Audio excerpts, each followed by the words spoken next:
good evening and welcome back to dwpcorruption.co.uk. We finished on the aspect of the TPUC party with John Harrison, common law, and the recommendation that I'm giving you, the general public, is to check out the John Harris website with common law as the judicial system and the police become more corrupt every day, and it's time that the people and the people's people knew exactly what their rights were and how the public are stitched up by government, the judicial system, and the fact that a lot of these government bodies now are privately owned businesses, which is a frightening aspect, as it's nothing more than a money-making scam for government. To continue the conversation, I'm still with Alan here, and we've had a bit of a chinwag in between doing the videos, and have come to the conclusion that the corruption gets even wider. Right, Al, are you ready to kick off, mate, and start giving us some more information? I am indeed, sir. And the thing I'd like to bring to the public's attention is the way the system promotes the crooks, the bench solicitors. They do that in the legal system, they do it in government. Government is awash with failed solicitors, if you wish. One in particular, Mike O'Brien, who was the legal secretary to the law officers. He was the Solicitor General of England and Wales, the second highest law officer in the land. And I will read his remit. Mike O'Brien, the Honourable Mike O'Brien, QC MP. Mike O'Brien was appointed to Solicitor General on the 9th of May 2005, having formerly been Minister of State for Energy and E-Commerce at the Department of Trade and Industry. The Solicitor General is the Attorney General's deputy. Under the Law Officers Act 1997, the Solicitor General, as deputy, can discharge any of the functions of the Attorney General of England and Wales and the Attorney General of Northern Ireland. That shows the power. Now, this is a man who for years I've been calling a thief and a liar. So why did this government promote him to the highest rank in the legal system? He advises government. The reason for that question, and the answer to that question, is so that if anybody makes challenge against him, or any member of parliament that government don't want to be attacked, this man will take on the legal system. And as it the power that he holds with the Attorney General, who was Lord Goldsmith, I don't think there's any QC or any court that would allow this man to have his name brought on the subject or test of law. Hence, he won't take action against him if you call him a thief and a liar. Yet they claim, when you see PMQ's questions, you're bringing the house into disrepute. Well, if calling a man a thief and a liar is not bringing the house into disrepute, what is? Why doesn't he take legal action against me for, not criminal libel, as I've said before, it's snake libel. I'm calling Minister a thief, a liar and a racist. He has a duty to Parliament, to the Crown, to charge me in criminal law for committing libel against him. I think it's like everything else though in government, isn't it? You know, they cover each other's backs, they lie through the teeth, you know, and you look at common purpose now in government, and you know, the research and the news that's starting to become apparent to the public about common purpose and the amount of people getting involved with it. You talk about the corrupt solicitors. We've learned that Rag and Co from Birmingham, who are solicitors for Dudley Council and for other councils within the Midlands, you know, are completely part of this government conspiracy.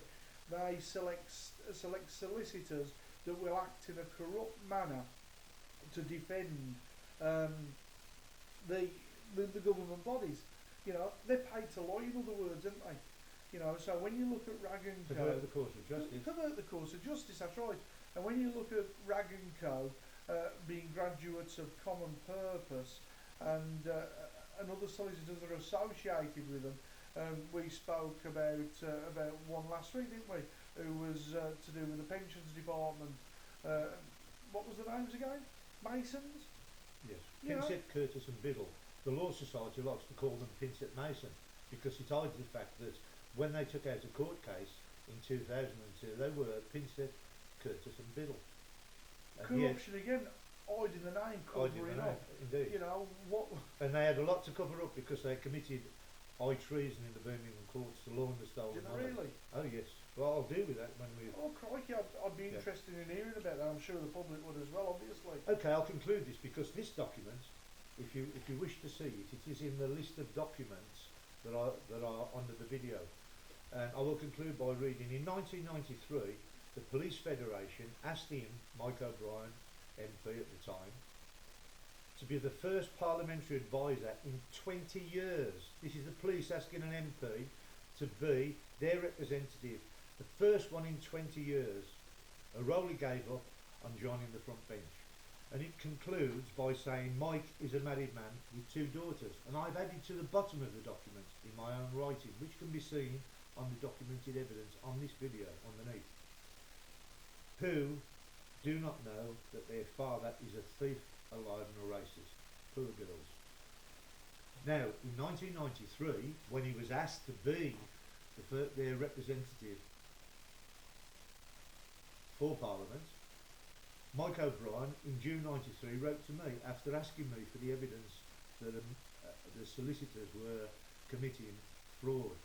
And that fraud started basically in 1992 and it carried on until 1998. And the 2 solicitors were stealing on average £1 million a year, the evidence of which is again documented below. The proof of the evidence, which I will deal with, and I will £1 highlight. million a year. £1 million a year, and Oh not a God. penny was recovered. Now, Mike writes to me, Mike O'Brien, there it is on his parliamentary paper, so that you can see it. Copy of which is listed below. There are 3 letters from him. Can I just ask you, if there was members of the public who had got an interest in this and would have liked copies of this, would we be in a position to give it to them if they wanted it? Well, I think if they're interested, they can access it off the video because they can blow it up and take prints off it. Right. All the evidence is there. So I will conclude with O'Brien and we'll deal with him and we'll deal with his cohorts, which is Keith Vaz. They run parallel. Association of what Vaz does, O'Brien's already done. And Mandelson, O'Brien, Lord of the Rings Mandelson, Mandy, Lord of the Rings Mandy, Sir Peter Mandelson in the Home Office. Again, put in the Home Office, he's a discredited MP, he resigned on the individual passports fiasco. Vaz got involved with it, but we forget one thing. Who was the passport minister at the time? And he never gets a mention. Even in this paper, which I will show you, they never mention O'Brien. Why not? Very strange thing. The passport minister never gets a mention. Yet you have Lord of the Rings being involved with it. Mr. Fix-It, Vaz being involved with it. Take a drink off anybody, Vaz. Invite himself to any party he wants to. If he can get the crooked solicitors to buy his entrance fee, as this paper will prove in a minute. Now I'd like to highlight one thing.